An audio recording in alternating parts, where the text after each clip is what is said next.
In this video, what I want to do is go through the process of how to unzip or zip a file on your PC. Now first, what does zip mean anyways, or unzip?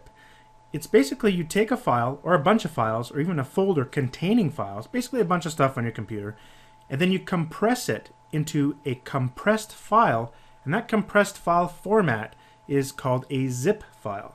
Cool, eh? And what I want to do is just kind of show you how to do that. And with a Windows PC, especially Windows 7 and Windows Vista, I think Windows XP, I'm not sure, it's very simple to do. But at the end of the day, I actually like downloading a zip program, a free one on the internet, and I use it all the time. I don't know why, I just like it better. So that's what I want to show you. But I'll show you like 3 or 4 different ways to do it, so you know you have all different options. So let me just go ahead and show you what software I'm talking about. If you go to Google and just type in 7-zip, it'll come up the first page, 7-zip.org. You go here and you download it to your computer, and you can see here right at the top there's 2 download links, and there's one for a 64-bit operating system or a 32-bit operating system.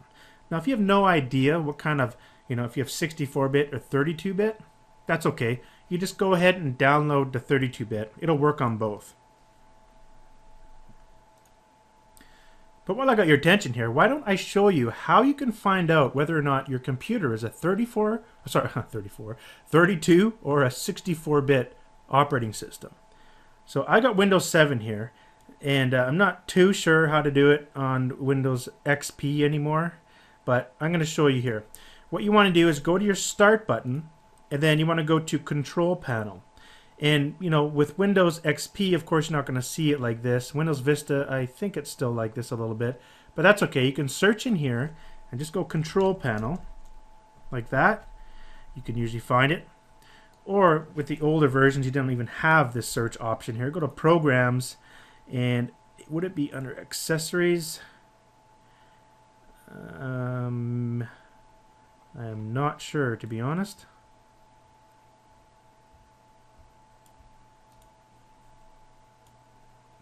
Okay, I could just pause the video. I found out where it was.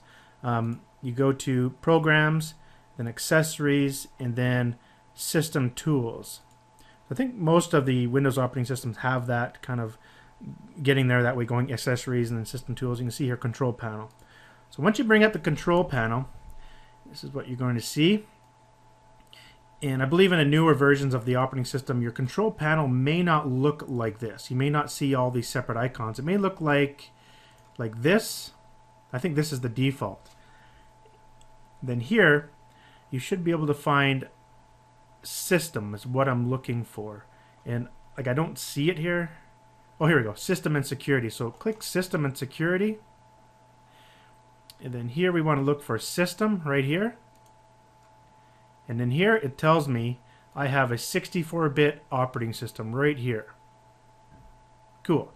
I'm just gonna go back to the Control Panel, and I'm going to hit Category and go back to what I always like doing, large icons like this, so I can see all the individual things, because it used to always look like this earlier versions of Windows, so I just kind of stick to what I'm used to. And then in here I just look for System. There it is, System, and it takes you right to what I just showed you there, 64-bit operating system. So that's cool.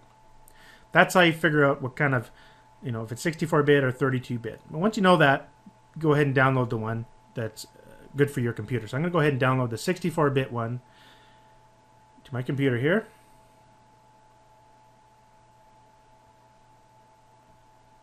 It's going to start shortly, it says up here.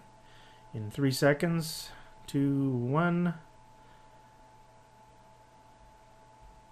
Sure taking its time, isn't it? Well, it takes too long. Oh, there it is. You can just use that direct link there. Let's go ahead and save this. And I'm just going to go and save it to this hard drive right here. And like I've said in other videos, if you don't know where to save it, what you can do is just use the default downloads kind of folder over here. Or if you really don't want to do that, you can actually just save it to your desktop. You can just save this to your desktop and then just delete after you install the software. But I'm just going to go ahead and download it to this storage directory. Sorry, this is a hard drive I have in my computer, and I just named it storage.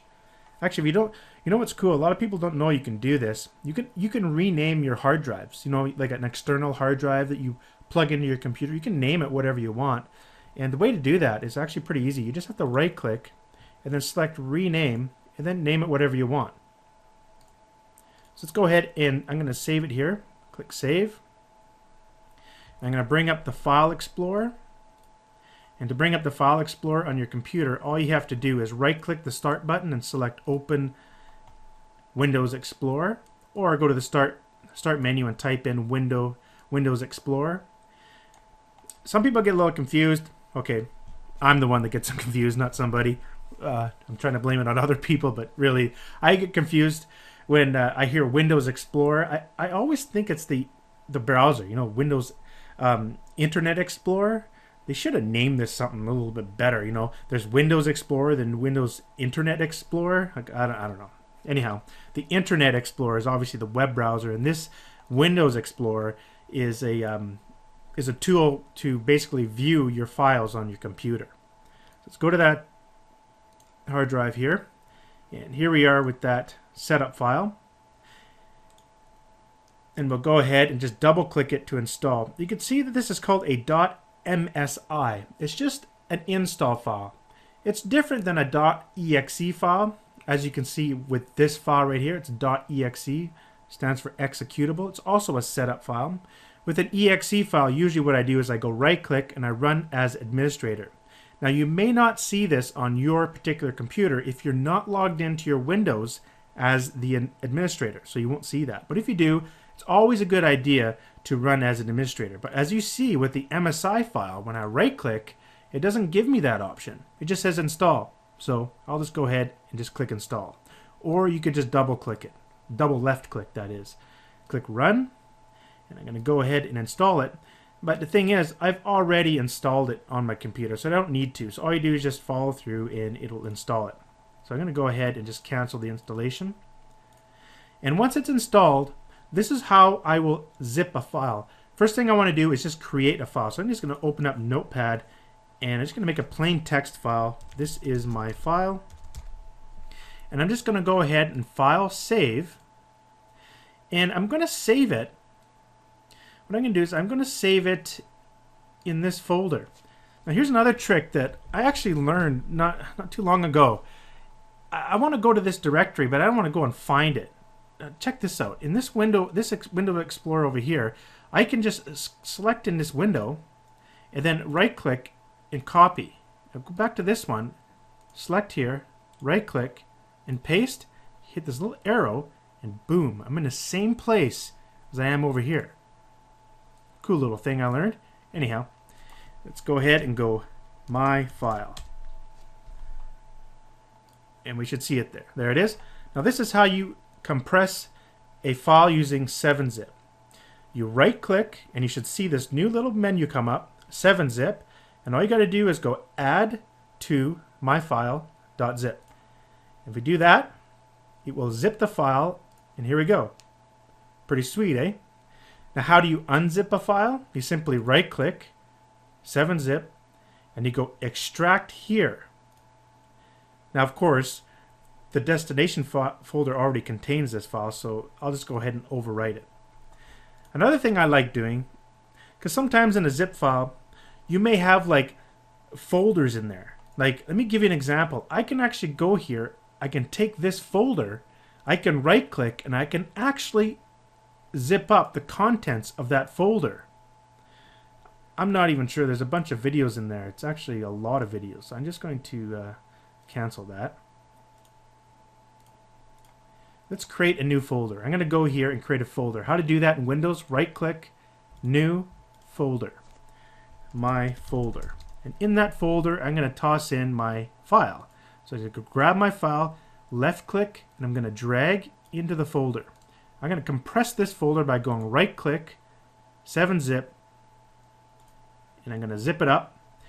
And now there's actually a folder in there. So what I'm going to do is I'm going to remove these things here. You know what? I'm going to remove everything. I don't want any of this stuff here anymore. I'm going to delete all that. And now I've got a zip folder here. Now here's one thing that really annoys me when I download zip files on the internet all the time. I don't know if there's a folder in there. So if I went extract here, I don't know if it's going to put a whole bunch of files in this folder or actually make a folder and put files into it. Now there's a way of figuring that out, and this is how you do it in Windows. Go on this side of the Explorer, and then you'll see the zip file just like it was a folder. Well, guess what? If you just click that, you could see the contents of it inside. But of course everything in here is actually compressed, so you can't actually run things that are in here. For example, I can't go in here and double click this. Actually, you can. That's really cool. Learn something every day, I guess. Cool. Anyhow, but once you know that, I know that there's a folder inside there. So what I'll do is I'll just go right click and go extract here. And it's going to create the folder with my file in it. But here's another thing you can do. You can actually go right click, 7-zip, and I want to extract to my folder. What it does is going to make a folder called my folder, which is the same name as the zip file. And then it's going to put everything in there. Now what happened is it created a folder called my folder, and inside that is the zip contents. But remember, inside here was a folder. So there's going to be a folder within a folder. So if I click in here, there's the folder. There's my file. Hopefully I didn't confuse you with that, but that's how you do it. Now let me show you. Just going to zip here, extract here. Now let me show you how to do it without 7-zip. So let's say you don't want to get 7-zip on your computer, which is totally fine. Go in here. How do you zip this up? Well, you can select your file, and within Windows, you can right click, and I believe they give you an option here to compress it. Maybe not. Actually, here it is. If you just go right click, send to compressed, and there we go. Pretty cool. And how do you extract it? Just delete that. To extract a file, select it, right click, extract all.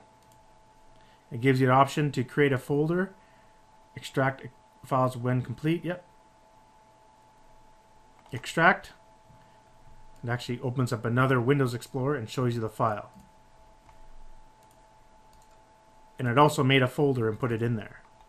So that's how you do it with the operating system. So it's actually just as easy in Windows 7. But I believe in like Windows XP, I'm not sure if that's available. So I'm not positive. But anyhow, you still got the 7-zip option. So that's basically, that's basically how you unzip and zip a file or a folder containing files on your PC.